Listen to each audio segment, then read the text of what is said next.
Madame, Monsieur, bonjour et bienvenue dans le JT de la Revue Fiduciaire, votre rendez-vous quotidien d'actualité juridique. On découvre tout de suite les titres de ce jeudi 17 mars. Dispositif Pinel, un PEA par personne et changer les dates des congés.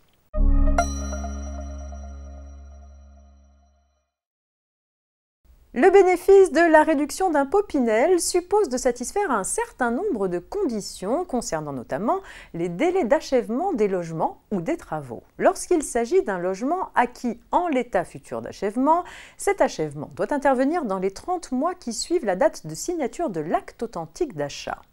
En raison de l'incidence de la crise sanitaire, un certain nombre de délais imposés par l'administration ont été suspendus et une période de 104 jours a été neutralisée.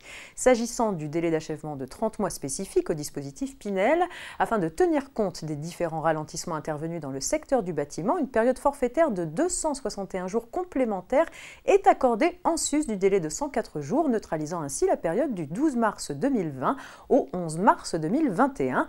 Par conséquent, le délai légal d'achèvement des travaux de 30 mois qui n'a pas expiré le 12 mars 2020 est prorogé de 365 jours. De même, dans les cas où le délai de 30 mois aurait dû commencer à courir pendant la période neutralisée, son point de départ est reporté au 12 mars 2021. Cette mesure de tempérament est accordée sans demande particulière de la part des promoteurs ou des contribuables.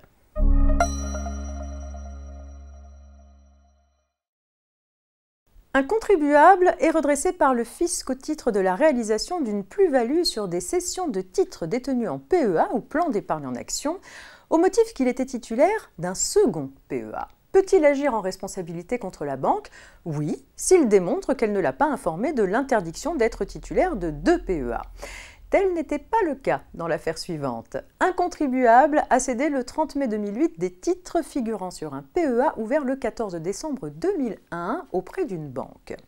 Pour le fisc, impossible de bénéficier de l'exonération. Les plus-values réalisées à cette occasion sont imposables. Pourquoi ? Il possédait un autre PEA ouvert le 1er mars 2002 auprès d'une autre banque. Le contribuable poursuit cette seconde banque en responsabilité devant les tribunaux. Il lui reproche de ne pas l'avoir informé de l'interdiction de détenir deux PEA. Or, elle est tenue par ce devoir d'information.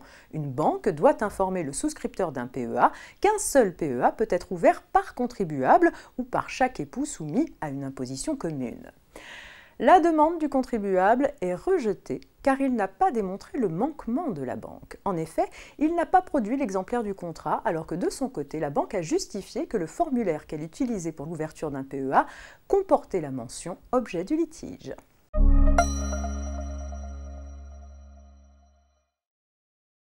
C'est un accord d'entreprise ou d'établissement, à défaut une convention ou un accord de branche, qui fixe la période de prise des congés payés et l'ordre des départs en congé.